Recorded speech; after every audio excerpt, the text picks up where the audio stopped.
what should I eat? What can I buy? What can I eat? It's a little hard sometimes on keto to figure those things out.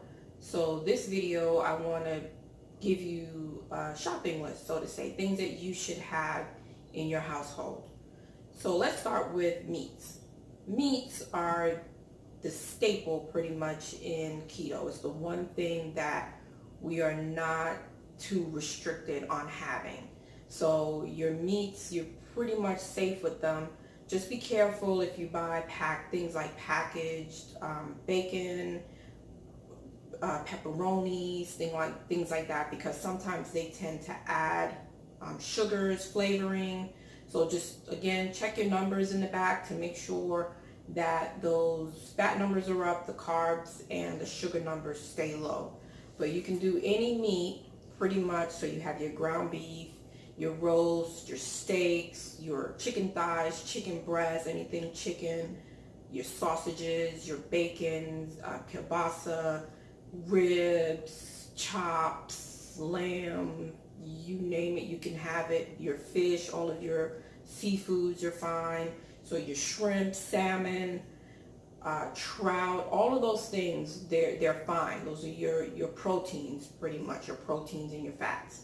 So you're pretty safe with just about any meat, seafood, or anything like that that you desire to eat. Your vegetables. So little by little, we start to wean down a bit on things that we can't do. So those things start to be the vegetables, fruits, and those things. And so let me give you some of the vegetables that you can do.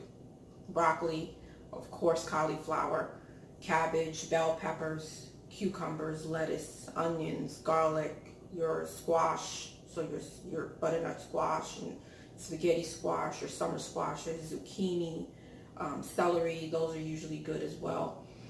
Your fruits become restrictive, and we all know that, or we should know that fruits are sugars. So we have to be careful with sugar, with the fruit consumption, because again, our bodies can't tell the difference between natural sugars and the sugar that we make and put into our bodies. So the natural sugars that come from fruits will spike your blood sugar just the same as the white sugar that we put in products. So the fruits that you want to buy are your avocados, blueberries, blackberries, raspberries, and strawberries. Now you notice that a lot of the fruits that are on that list are berries, and I think that tends to be because they're smaller. I'm not sure, but those are the ones that have less sugar in them. So those are the ones that you want to stick to.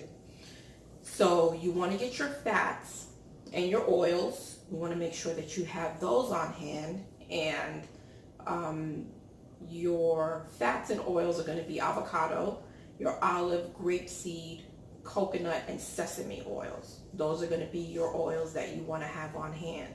Now, you can fry with them, you can use them to season things, however you use oil, those are the ones you want to have. If you have canola oil and all those other ones, don't use them. Those are not the ones that we want to have in our arsenal of this type of eating. The dairy that you would want to have on hand, and dairy is going to be really a part of your getting your fats up, getting your fat numbers up, is heavy cream, cream cheese, eggs, sour cream, your butter, any hard cheeses, and Greek yogurt. Now, when I say yogurt, you kind of be careful with yogurt, because when they add a lot of things into it, it ends up being carby and sugar. So again, rely a lot on those numbers. When you pick up a yogurt, don't think just because it says it's Greek yogurt that it's created equal. All yogurts are not created equal. Look at the back of those labels. Look at those numbers. If those carb numbers are and those sugar numbers are high, that's not the ones you want. Remember, I try to stick to carb numbers that are in the single digits. And remember your fiber. Remember, you're subtracting your fiber from your carb numbers. So if the yogurt may be a little higher in carbs, but it has a lot of fiber in it, If you subtract that fiber, that's your net that you're getting, your net carbs. So it might end up being a little better. Those sugar numbers, I like to keep them in the single digits. If they go too high, I'll leave those things alone. So just make sure you check your numbers when you're looking for yogurt. Yogurt can be very tricky when you're buying yogurt, but remember, stick to full fat yogurts. Don't reach for the low fat.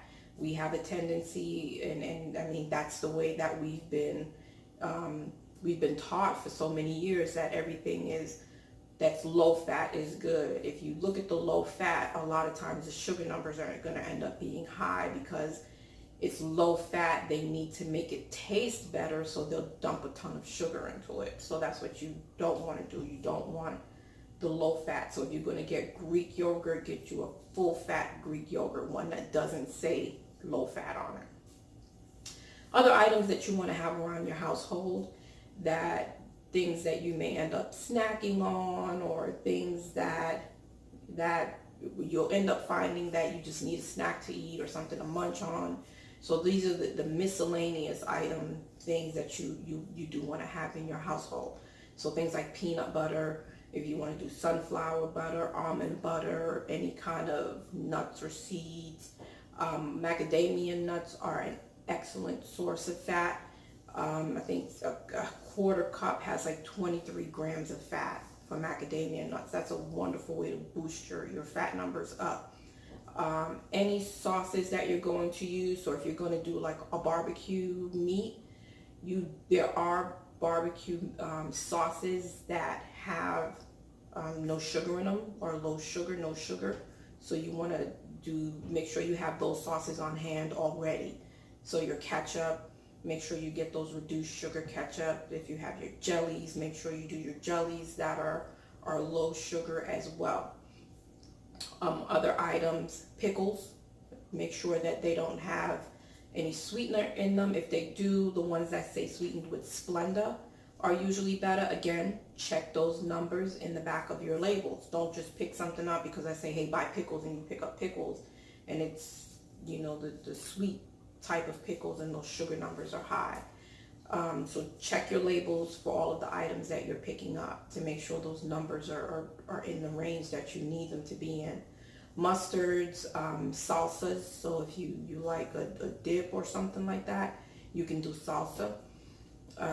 Dressings, make sure if you're going to have your salad, if you're going to put together a nice salad, you want your full fat dressings, no low fat dressings. Remember, everything's full fat, so make sure you have your full fat dressings. And pretty much all of the dressings are good as long as the sugar numbers are low on them. So you can pretty much pick up any type of dressing that you would like. Salad dressing. Beef jerky is good. That's one of the things that when my husband was doing his keto thing, he loved jerky. He loved beef jerky. I don't care for it that much, but it is something that you can have, and that he loves to have. Olives are a good choice as well. Me, I love pork rinds. My staple snack are pork rinds. I'll do pork rinds and melt cheese and dip them in cheese. For me, that's just my thing. So find your thing and find yourself your snacks that you're comfortable with and that work for you. But don't starve yourself. I spoke to a young lady, and she said she wasn't sure what she could and couldn't eat, and she felt like she wasn't eating enough. And when I asked her what she was eating, she wasn't eating enough. This is not that diet. This is not that lifestyle. You don't want to be hungry. You shouldn't be hungry. Make sure that you're eating. You can eat. Just make sure you eat the things that you are supposed to eat on this lifestyle. So then there's the question of the weekend comes around and you're going to hang out and you want to have drinks with your friends. Now, when you eat in this lifestyle, you will get drunk faster. Everything is happening Now, when we switch our bodies into this fat burning machine, remember I told you that the ketones are made in your liver. So when you drink alcohol, it's kind of going to your liver and your system faster than it normally would. So if you could drink 3 or 4 drinks before you started to feel it or get tipsy, that's not going to happen with ketosis. You will be probably drunk from 1 drink. With that being said, if you do decide to drink, make sure that you're conscious of the same thing. Drinks are sugars and carbs, especially mixing when you mix drinks. So if you go out and you order an amaretto sour, which happens to be one of my favorite drinks, that thing is full of sugar. So no, it's not something that you can have. So I do have a list of liquors that are 0 carbs. It might not be on your list, but if you want to still hang out and still stick to your lifestyle without feeling restricted that you can't drink, these are some of the alcohols that have 0 carbs. So those would be whiskey, brandy, cognac, vodka, and tequila. So if you can figure out how to make a drink without having a mixer that is sugary or has carbs in it, with those things I just told you, again, whiskey, brandy, cognac, vodka, and tequila, then you will be fine. So one drink that I know you can have is a vodka, soda water, and lime. Not the probably tastiest drink you can have, but you'll still be in the party with your friends, still have something to sip on, and get a little buzz on. But be careful again, you will notice that the second you sip on that drink, you're going to feel it, because your body no longer is working the old way it used to. It's doing a whole different process, and I'm telling you, you will feel those drinks. So if you do decide to drink, remember, be mindful of what you're drinking, and be mindful that you will get drunk faster. So hopefully this video gave you a little more insight on things that you can have. One of my next videos, I want to see if I can explain how do you put some of these things together. Some people don't know, okay, so now you have all this stuff in your house, what do you make? You kind of have to be creative. So I'll put together a video on meals that you can have. So for instance, for breakfast, you may do something like, and eggs will get to be one of the staples in your household. I buy the 18 egg case when we buy eggs, because everything we pretty much do ends up having some kind of egg in it. But for breakfast, you may want to end up doing something like an egg with cream cheese, with chopped up vegetables, bacon, and an avocado. Simple. Breakfast is simple. So little things like that, I'll try to put together a video where the eating doesn't become too boring. And it definitely isn't boring. If you're going out to eat, so you're going to the Waffle House, you're going to IHOP, you're going to any of these places, you can still go out. Don't feel like you have to be home to live your lifestyle. You can still go out. You just have to pick and choose your meals so that they fit your lifestyle and fit the way that you're eating. So sometimes I love going to the Waffle House and having my cheesesteak omelet. So they make this wonderful omelet that it's chopped up cheesesteak meat, cheese, and the eggs, and it's nice and fluffy, and it tastes just like you're eating a cheesesteak. Really, really good. And what I'll do is I'll tell them no bread, and I'll eat tomatoes on the side with a cup of tea. And it's actually very filling. You might think that it's not filling, that the omelet ends up being very big. Same thing when you go to IHOP. I think they have like the Western omelet or something. It has a chopped up meat in there, Again, just be careful that it doesn't have the omelets have any hash browns or anything like that in it. Look at the ingredients. If it's an omelet that you like, see if they can take out the hash browns if it has hash browns in it, or just make your own omelet. Ask for your own omelet. 3-egg breakfast or something like that. Don't get the bread. Don't even let them bring the bread to the table. We do that at dinners when we go to any of these restaurants. Don't bring us the bread, because it gets enticing. As you get further into your lifestyle, it'll be easier for you to see the bread on the table and not touch it.